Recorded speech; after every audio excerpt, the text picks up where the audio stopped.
Now audible? Yes, Now, sir. okay. Yes, sir. I will try best, but college में कुछ furniture का काम चल रहा है जिसकी वजह से आवाज आपको आएगा थोड़ा बहुत. So third difference is the width of depletion region. PN junction diode में नॉर्मली पीएन जंक्शन डायोड में ये लाइटली डोप्ड होती है और सिंगल डायोड में हाईली डोप्ड होती है. This is used for rectification. ये इंपॉर्टेंट पॉइंट है कि नॉर्मल पीएन जंक्शन डायोड जो होता है वो रेक्टिफिकेशन के लिए यूज होता है, मतलब AC to DC. But single diode specially used for voltage regulation. Voltage regulation मतलब क्या? Regulation is the process of keeping the voltage, constant voltage across the load resistance. अब load resistance means क्या कि आपका ये सर्किटरी, आप जिस circuit को रन करना चाहते हो वो आपका लोड सर्किट है या आउटपुट सर्किट है. सर्किट को मुझे रन करना है, but it has some condition that it should operate on a constant voltage. So if we are connecting that load circuitry in a parallel with the Zener diode, so whatever the voltage you are varying at the input, after Zener breakdown, that voltage is maintained constant by the Zener diode. Even though if you are increasing the voltage, it will not get affect the load circuit. Otherwise क्या होगा, Zener diode नहीं लगाएंगे और ये load circuit connect किया और यहाँ पर voltage fluctuate हुआ या आपने बढ़ाया तो circuit में get burned. To provide a constant voltage to this circuit, we should connect that load resistance or load circuit in parallel with that Zener diode.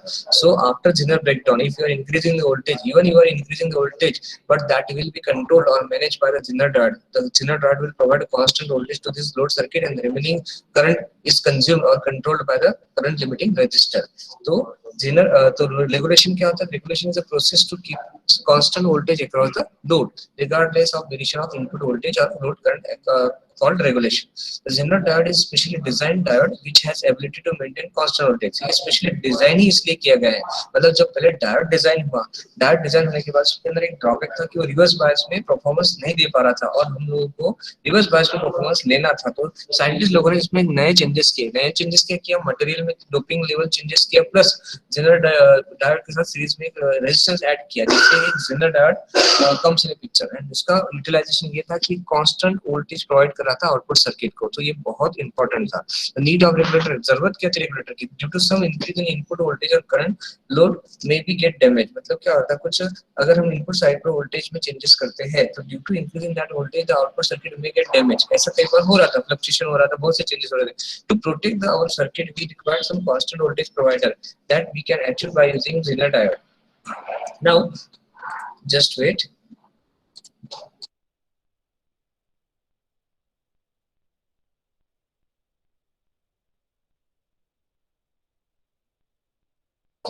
Now, next thing, इसको समझते हैं. ये ऑलरेडी मैं एक्सप्लेन कर चुका हूँ. Suppose यहाँ पर आपने एक लोड सर्किट कनेक्ट किया, वो लोड सर्किट का रिक्वायरमेंट है कि बाबा मुझे 5 वोल्ट जब मिलेगा कांस्टेंट तो ही मैं ऑपरेट करूंगा. 3 वोल्ट से 5 वोल्ट मेरा कैपेसिटी है, 5 से 6 होता है तो मैं बंद हो जाऊंगा, 3 से कम होगा तो मैं ऑपरेट नहीं होगा.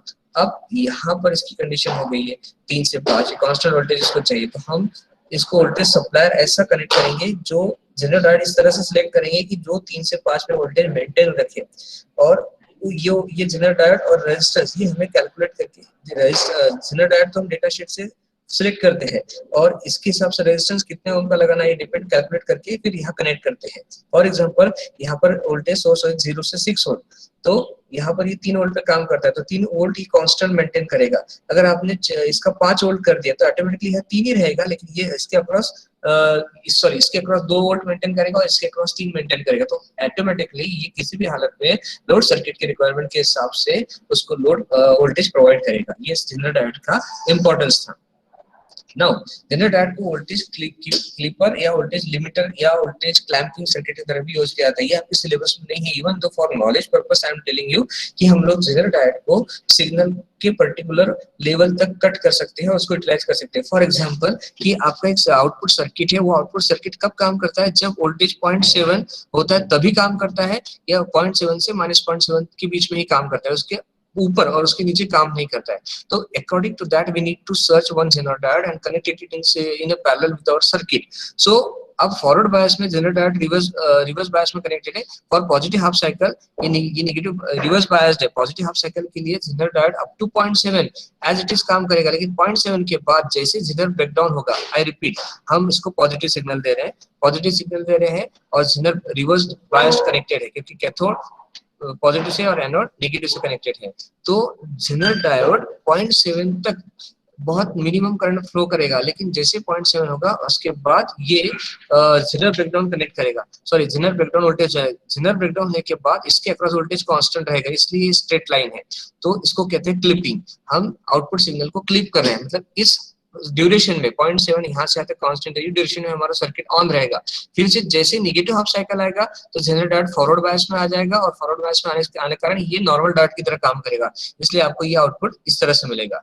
तो this is depend upon the requirement of our circuit. As per requirement we need to select particular Zener diode of particular rating. Its data sheets of diode and triode or transistors are available. According to that data sheets, we need to find out the value of resistance and connect it in the series with the diode. In this way, we are using zener diode as a regulator. We can also connect zener diode in a back-to-back in opposite direction. मतलब positive half cycle के लिए forward bias होगा तभी reverse bias होगा, negative half cycle के लिए forward bias होगा तभी रिवर्स बायस होगा। आउटपुट में हमको इस तरह से सिग्नल मिलेगा। तो एक्चुअली आपके सिलेबस में नहीं है, but for knowledge purpose I am telling that voltage regulator can be made voltage regulator with the help of zener diode. Yes, zener diode is mainly purposely used in a reverse bias direction because normal diodes are available with us to work in a forward bias. Forward bias में हमको normal diode अच्छे से performance दे रहे थे, but reverse bias में normal diode हमको अच्छे से performance नहीं दे रहे थे।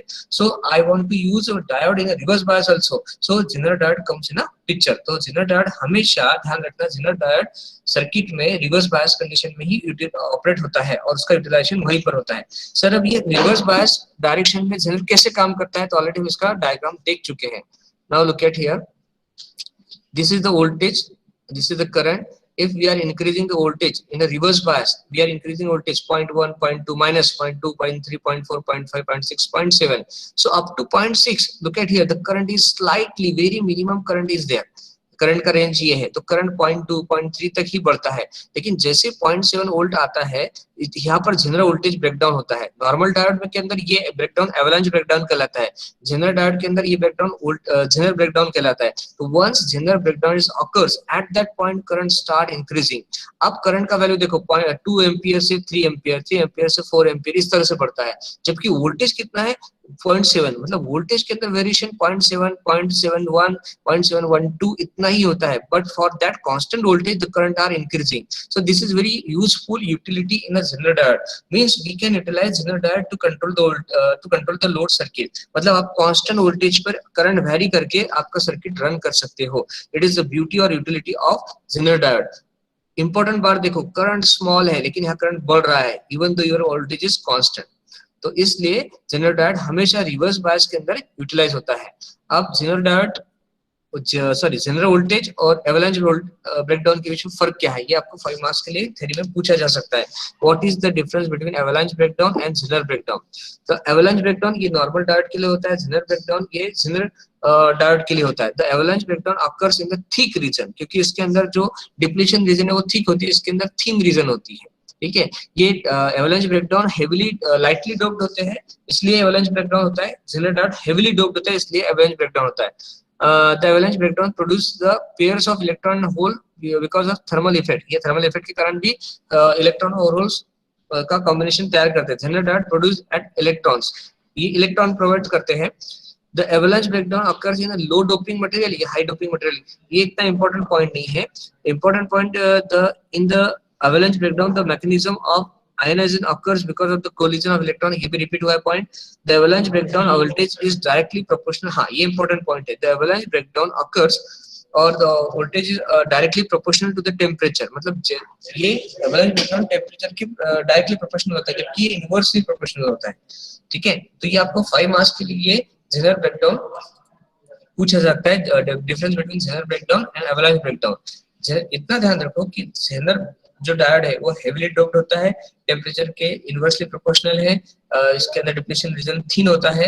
इसके अपोजिट नॉर्मल डायोड, इसके अंदर इलेक्ट्रॉन होल के रिकॉम्बिनेशन से चार्ज के लिए जनरेट होते हैं। थिक